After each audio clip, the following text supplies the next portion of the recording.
Next is an emission instrument. So here in an emission instrument, actually, the radiations, the atoms or molecules will be in an excited state, and it will be coming back to a lower energy state, that is from E2 to E1, by emitting some amount of radiation, and we have to record that emitted radiation. Okay.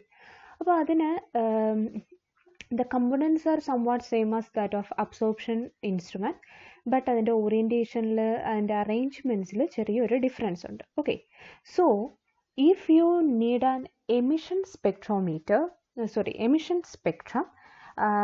First നമ്മുടെ atoms or molecules should be in a excited state. Okay, അപ്പോൾ ആദ്യം നമുക്ക് ചെയ്യാനുള്ളത് it is excitation of atoms or molecules അല്ലെങ്കിൽ ആറ്റംസിനെ ഒരു excited സ്റ്റേറ്റിലേക്ക് നമുക്ക് കൊണ്ടുപോകണം. അപ്പോൾ ആദ്യം നടക്കാനുള്ളത് ഒരു എക്സൈറ്റേഷൻ ആണ്. ഓക്കെ, ഇങ്ങനെ എക്സൈറ്റേഷൻ നമ്മൾ പുറമേ നിന്ന് കൊടുത്തു. ഇറ്റ് ക്യാൻ ബി എക്സൈറ്റേഷനായിട്ട് നമുക്ക് കൊടുക്കാവുന്നത്, നമുക്ക് തെർമൽ എനർജി കൊടുക്കാം അല്ലെങ്കിൽ ഇലക്ട്രിക്കൽ എനർജി കൊടുക്കാം. പക്ഷേ നമ്മളിവിടെ കൂടുതലും ഇലക്ട്രോ മാഗ്നറ്റിക് റേഡിയേഷൻ ആണ് കൊടുക്കുന്നത്.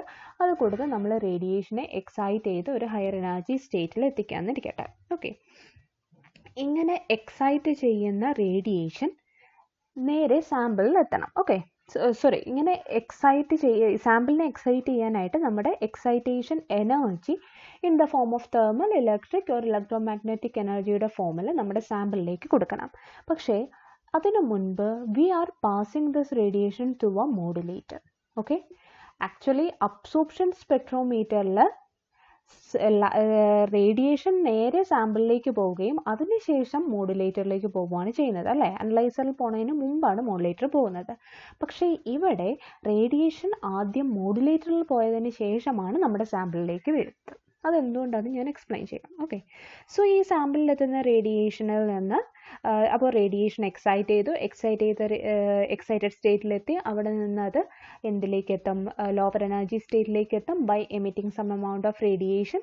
ആ റേഡിയേഷൻ ഇസ് പാസ് ത്രൂ അനലൈസറിൽ നിന്ന് നമുക്ക് വേണ്ട ഫ്രീക്വൻസി റേഞ്ചിനെ ഫിൽട്ടർ ചെയ്തെടുക്കും. അത് നേരെ ഒരു ഡിറ്റക്ടറിൽ പോകും. ഡിറ്റക്ടറിൽ നിന്ന് കറണ്ടിൻ്റെ രൂപത്തിൽ നമുക്ക് ഔട്ട്പുട്ട് കിട്ടും. അത് ഒരു റെക്കോർഡർ യൂസ് ചെയ്ത് നമ്മൾ റെക്കോർഡ് ചെയ്യും. ക്ലിയർ? സോ ഇതാണ് ഒരു എമിഷൻ സ്പെക്ട്രോമീറ്റർ എന്ന് പറയുന്നത്. അപ്പോൾ ഇവിടെ detector cannot collect radiation directly from the exciting beam. നമ്മുടെ എക്സൈറ്റ് ചെയ്ത ബീമിൽ നിന്ന് നേരിട്ട് ഡയറക്ട്ലി നമ്മുടെ ഡിറ്റക്ടറിലേക്ക് എത്തുകയല്ല ചെയ്യുന്നത്. Here A modulator is placed between the source of excitation and sample. ഇതിൻ്റെ യൂസ് എന്താണെന്ന് പറഞ്ഞാൽ, നമ്മൾ കഴിഞ്ഞ ഇതിൽ ഡിസ്കസ് ചെയ്തു മോഡുലേറ്റർ എന്തിനാണ് യൂസ് ചെയ്യുന്നത്? നമ്മുടെ ഡിറ്റക്ടർ ആംപ്ലിഫയറിനെ AC സിഗ്നലിന് ട്യൂൺ ചെയ്യാൻ വേണ്ടിയാണ് നമ്മൾ എന്ത് യൂസ് ചെയ്യുന്നത്? മോഡുലേറ്റർ യൂസ് ചെയ്യുന്നത്. ഓക്കെ, ഇപ്പോൾ നമ്മളൊരു 510 to 1000 ഹെർട്സിനിടയിൽ ഒരു 750 ഹെർട്സിനാണ് മോഡുലേറ്റർ സെറ്റ് ചെയ്യുന്നതെങ്കിൽ നമ്മളിവിടെ യൂസ് ചെയ്യുന്ന ഡിറ്റക്ടർ ആംപ്ലിഫയർ, ഒന്ന് നമുക്ക് 750 ഹെർട്സ് ഉള്ള AC ആംപ്ലിഫയർ യൂസ് ചെയ്യാം. രണ്ട്, നമുക്ക് ആ 750 ഹെർട്സിന് ആംപ്ലിഫയറിനെ ട്യൂൺ ചെയ്ത് വെക്കാൻ കഴിയും. അങ്ങനെ നോയ്സ് കുറയ്ക്കാൻ കഴിയും. ഓക്കെ, പക്ഷേ ഇവിടെ ഞാൻ എന്തിനാണ് ആദ്യം മോഡുലേറ്റർ യൂസ് ചെയ്യുന്നതെന്ന് പറഞ്ഞാൽ, നമ്മളിവിടെ കൊടുക്കുന്ന എക്സൈറ്റേഷൻ, നമുക്ക് വേണ്ടത് സ്പെക്ട്രം എന്ന് പറഞ്ഞാൽ നമ്മൾ കൊടുക്കുന്ന എക്സൈറ്റേഷൻ കാരണം ഈ ഫ്രീക്വൻസി റേഞ്ചിൽ നടക്കുന്ന എമിഷൻ ലൈറ്റുകളെയാണ്, എമിഷൻ റേഡിയേഷനെയാണ് നമുക്കിവിടെ റെക്കോർഡ് ചെയ്യേണ്ടത്. ഓക്കെ, അപ്പോൾ ഇപ്പോൾ നിങ്ങൾ ഒരു IR സ്പെക്ട്രമാണ് നിങ്ങൾ റെക്കോർഡ് ചെയ്യുന്നതെങ്കിൽ നിങ്ങൾ ആ IR വൈബ്രേഷണൽ എനർജി ലെവലിൽ ട്രാൻസിഷൻ നടക്കാനുള്ള സോഴ്സ് ആയിരിക്കും ഇവിടെ കൊടുക്കുന്നത്. ആ സോഴ്സ് ലൈറ്റ് വീണ് സാമ്പിൾ വൈബ്രേഷണൽ എക്സൈറ്റഡ് സ്റ്റേറ്റിൽ പോയി അവിടെ നിന്ന് ലോവർ വൈബ്രേഷണൽ ലെവലിലേക്ക് എമിഷൻ നടക്കുമ്പോൾ ആ എമിഷൻ വരുന്ന റേഡിയേഷനെ അനലൈസർ ഫിൽട്ടർ ചെയ്തെടുത്ത് അതാണ് ഇവിടെ ഡിറ്റക്ടറിൽ നമുക്ക് കിട്ടുന്നത്. ഓക്കെ, പക്ഷേ ഇവിടെ എക്സൈറ്റേഷൻ ആയതുകൊണ്ട് തന്നെ നമ്മൾ ഉദ്ദേശിക്കുന്ന ഈ IR എക്സൈറ്റേഷൻ അല്ലെങ്കിൽ മൈക്രോവേവ് റീജിയനിൽ ആ ഫ്രീക്വൻസി റേഞ്ചിലുള്ള എക്സൈറ്റേഷൻ മാത്രമല്ല നടക്കുക. മറ്റ് പലതരത്തിലുള്ള എൻവയോൺമെൻറ്റൽ ഫാക്ടേഴ്സ് കാരണവും നമ്മൾ കൊടുക്കുന്ന എക്സൈറ്റേഷൻ അല്ലാതെ പലതരത്തിലും ആറ്റംസിന്, അല്ലേ, തെർമൽ എനർജി കാരണം, അല്ലേ, അങ്ങനെ പലതരത്തിൽ അവിടെ നമ്മുടെ ആറ്റംസിന് എക്സൈറ്റേഷൻ നടക്കും. ഓക്കെ, അപ്പം നമുക്ക് കിട്ടുന്ന ഈ എമിഷൻ സ്പെക്ട്രം എന്ന് പറയുന്നത് നമ്മൾ കൊടുക്കുന്ന എക്സൈറ്റേഷൻ കാരണം തന്നെ ഉണ്ടാകുന്ന സ്പെക്ട്രം ആവണം എന്നില്ല.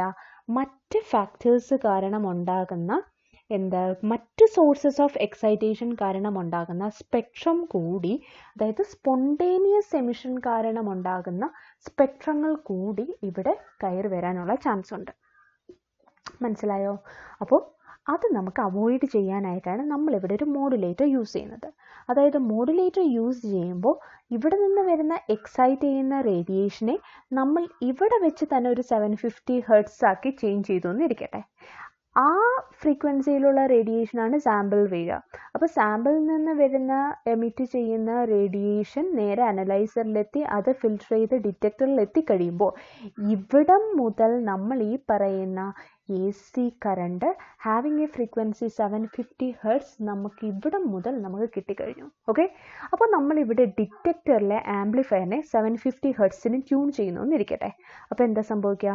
ഈ 750 ഇവിടെ നിന്ന് വന്ന് 750 ഹെർട്സിലുള്ള കറണ്ട് മാത്രമേ ഇവിടെ ആംപ്ലിഫൈ ചെയ്യപ്പെടത്തുള്ളൂ. അതായത് നമ്മൾ കൊടുത്ത എക്സൈറ്റേഷൻ കാരണമുള്ള റേഡിയേഷൻ മാത്രമേ നമുക്ക് ഇവിടെ എന്ത് ചെയ്യുന്നുള്ളൂ? ആംപ്ലിഫൈ ചെയ്യുന്നുള്ളൂ. അതേസമയം ഈ 750 ഹെർട്സ് അല്ലാതെ മറ്റേതെങ്കിലുമൊക്കെ എക്സൈറ്റേഷൻ കാരണമുണ്ടായ കറണ്ട് ഉണ്ടാവുകയാണെങ്കിൽ അല്ലെങ്കിൽ റേഡിയേഷൻ എത്തുകയാണെങ്കിൽ ആ റേഡിയേഷൻസ് ഒന്നും ഈ ആംപ്ലിഫയറിൽ നമുക്ക് എന്ത് ചെയ്യാൻ പറ്റുന്നില്ല? ആംപ്ലിഫൈ ചെയ്യാൻ പറ്റില്ല. കാരണം ഈ ആംപ്ലിഫയർ നമ്മൾ 750 ഹെർട്സിന് സെറ്റ് ചെയ്ത് വെച്ചേക്കാണ്. അതുകൊണ്ട് ക്ലിയർ? അപ്പോൾ മറ്റ് തരത്തിലുള്ള എക്സൈറ്റേഷനെ അവോയ്ഡ് ചെയ്ത് നമ്മൾ കൊടുക്കുന്ന എക്സൈറ്റേഷൻ മാത്രം ആംപ്ലിഫൈ ചെയ്യാൻ വേണ്ടിയാണ് നമ്മളിവിടെ എന്ത് യൂസ് ചെയ്യുന്നത്? ഒരു മോഡുലേറ്റർ യൂസ് ചെയ്യുന്നത്.